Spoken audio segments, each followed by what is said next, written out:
Hello friends, అందరికీ నమస్కారము. Friends, తెలంగాణలో ఇందిరమ్మ ఇళ్లకు సంబంధించి ఫైనల్ లిస్టుకు సంబంధించి తెలంగాణ ప్రభుత్వం దగ్గర నుంచి జస్ట్ ఇప్పుడే ఒక ఇంపార్టెంట్ అప్డేట్ అనేది రావడం జరిగింది. ఫ్రెండ్స్, చాలా మంది అడుగుతున్నటువంటి ఒక ముఖ్యమైన క్వశ్చన్ ఏంటంటే, అసలు తెలంగాణలో ఇందిరమ్మ ఇలా ఫైనల్ లిస్ట్ అనేది వచ్చిందా? వస్తే లిస్ట్ అనేది ఎక్కడ పెట్టారు? అలాగే మా పేరు అనేది ఎక్కడ చెక్ చేసుకోవాలని చెప్పేసి చాలా మంది అయితే అడుగుతూ ఉన్నారు. అలాగే దీంతో పాటు ఇంకొంతమంది ఏమని అడుగుతున్నారంటే, మేము హైదరాబాద్లో అంటే జిహెచ్ఎంసీ పరిధిలో ఉంటాము. రీసెంట్గా ఇందిరమ్మ ఇళ్ల సర్వే అనేది మాకు పూర్తయింది. అలాగే లిస్టులో కూడా మా పేరు వచ్చింది. కానీ మేము ఉంటున్న వార్డ్ ఆఫీస్లో గ్రామ సభ అనేది నిర్వహించలేదు. సో మేము ఇప్పుడు ఏం చేయాలని చెప్పేసి అడుగుతూ ఉన్నారు.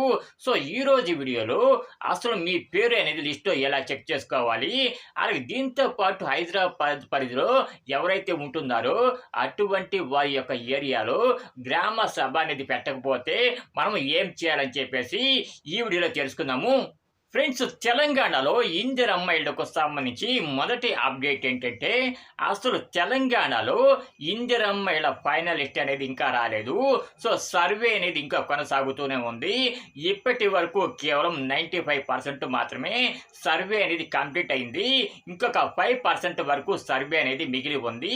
ఈ 5% కూడా సర్వే అనేది పూర్తవ్వగానే ఫైనల్ లిస్ట్ ని రిలీజ్ చేస్తామని చెప్పేసి ప్రభుత్వం చెప్తూ ఉంది. ఓన్లీ 5% కాదు, రీసెంట్ గా తెలంగాణలో చాలా మంది యొక్క పేర్లు అనేవి ఇందిరమ్మ ఇళ్ల లిస్ట్ లో రాలేదు.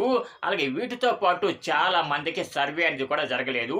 సో వీళ్ళందరూ కూడా మళ్ళీ అప్లికేషన్ పెట్టుకుంటారు కాబట్టి వీళ్ళకి కూడా సర్వే అనేది కంప్లీట్ అయిపోయిన తర్వాత మొత్తం అంతా కలిపి ఫైనల్ లిస్టుని రిలీజ్ చేయడం జరుగుతుంది. చాలా మంది మీడియాలో ఏమని పుకారు పుట్టిస్తూ ఉన్నారంటే, ఇందిరమ్మ ఇలా ఫైనల్ లిస్ట్ వచ్చేసింది, మీ పేరు అందులో ఉందో లేదో చెక్ చేసుకోండి అని చెప్పేసి మీడియాలో చాలా రకాల పుకార్లు అయితే పుట్టిస్తూ ఉన్నారు. ఇటువంటి పుకార్లను మీరు అస్సలు నమ్మవద్దు. సో ఎవరైతే తెలంగాణలో ఇందిరమ్మ ఇళ్లకు అప్లై చేసుకున్నారో అటువంటి వాళ్ళల్లో ఒకవేళ మీ పేరు కనుక ఉన్నట్లయితే, మీ సర్వే కనుక పూర్తి అయినట్లయితే తప్పకుండా మీకు ఇందిరమ్మ ఇల్లు అయితే వస్తుంది. ఇందులో ఎటువంటి డౌట్ అయితే లేదు. ఒకవేళ మీకు ఇంతవరకు సర్వే అనేది పూర్తవ్వకపోయినట్లయితే వెంటనే మీరు మళ్ళీ అప్లికేషన్ పెట్టుకోండి. కొత్త అప్లికేషన్లు కూడా ప్రభుత్వం తీసుకుంటూ ఉంది. ఈ కొత్త అప్లికేషన్లో మీ అప్లికేషన్ కనుక పెట్టినారంటే మళ్ళీ నెక్స్ట్ విడతలో మీకు ఇందిరమ్మ ఇల్లు అయితే వస్తుంది. ఫ్రెండ్స్, కొంతమంది మిత్రులు నన్ను ఒక క్వశ్చన్ అయితే అడిగారనమాట. మరి మీరు లిస్టు రాలేదని చెప్పేసి చెప్తూ ఉన్నారు. మరి మా గ్రామంలో ఒక చోట గ్రామ సభ అనేది పెట్టి అర్హుల లిస్ట్ అనేది రిలీజ్ చేస్తారని చెప్పేసి చెప్తూ ఉన్నారు. ఫ్రెండ్స్, మీ గ్రామంలో పెట్టింది అర్హుల లిస్టు కాదు, అది కేవలం ఎవరైతే ఎలిజిబుల్ ఉన్నారో వారి యొక్క లిస్టు మాత్రమే. అంటే ఎవరి పేరైతే ఆన్లైన్లో ఉందో, అది కూడా ఎలిజిబుల్ లిస్టులో ఉందో అటువంటి వారి పేర్లు రీసెంట్గా గ్రామ సభ ద్వారా తెలంగాణలో అనౌన్స్మెంట్ చేయడం జరిగింది. సో ఇవన్నీ కూడా మొత్తం కలిపి మరొక ఫైనల్ లిస్ట్ అయితే వస్తుంది. ఆ లిస్టులో మీ పేరు కనుక ఉండాలంటే తప్పకుండా ఇప్పుడు ఆన్లైన్లో మీ పేరు అనేది ఉండాలి. ఆన్లైన్లో ఎవరి పేరు అయితే ఉంటుందో అటువంటి వారి పేరు అనేది ఫైనల్ లిస్ట్లో తప్పకుండా ఉంటుంది. సో కాబట్టి ఫస్ట్ మీరు మీ పేరు అనేది ఆన్లైన్లో ఉందో లేదో చెక్ చేసుకోండి. ఎవరైతే ఆన్లైన్లో ఉందో లేదో చెక్ చేసుకోవాలి అనుకుంటున్నారో అటువంటి వారి కోసం కింద ఇందిరమ్మ ఇళ్ల లిస్ట్ అనేది పెడతాను.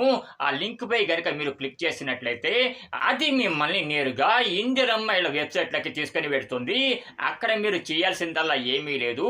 మీరు ఇందిరమ్మ ఇళ్లకు అప్లై చేసేటప్పుడు ఏ మొబైల్ నంబర్ అయితే ఇచ్చారో ఆ మొబైల్ నంబర్ ద్వారా మీరు మీ పేరు అనేది చెక్ చేసుకోవచ్చు.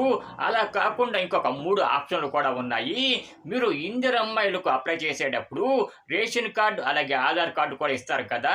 ఈ 2 ఐడెంటిటీలో ఏదో ఒక ద్వారా కూడా మీరు ఇందిరమ్మ ఇళ్ల లిస్టులో మీ పేరు ఉందో లేదో చెక్ చేసుకోవచ్చు. ఫ్రెండ్స్, ఎవరైతే వీడియో చూస్తూ ఉన్నారో, ఎవరైతే ఇందిరమ్మ ఇళ్లకు అప్లై చేసుకున్నారో అటువంటి వాళ్ళందరూ కూడా తప్పకుండా వీడియోకి ఒక చిన్న లైక్ అయితే కొట్టండి. లైక్ కొట్టడమే కాదు, ఎవరైతే తెలంగాణలో ఇందిరమ్మ ఇళ్లకు అప్లై చేసుకున్నారో అటువంటి వారందరికీ కూడా వీడియోని షేర్ చేయండి. చాలా మంది వాళ్ళ పేరు అనేది ఇందిరమ్మ ఇళ్ల లిస్టులో ఉందో లేదో తెలియక చాలా రకాల ఇబ్బందులు అయితే పడుతూ ఉన్నారు. సో మీరు కనుక షేర్ చేసినట్లయితే వాళ్ళకు కూడా మీరు ఎంతో కొంత హెల్ప్ చేసినట్లు అవుతుంది. కాబట్టి ఎవరైతే వీడియో చూస్తూ ఉన్నారో అటువంటి వారందరూ కూడా తప్పకుండా వీడియోని మీ మిత్రులకు అలాగే ఫ్రెండ్స్ అందరికీ కూడా షేర్ చేయండి.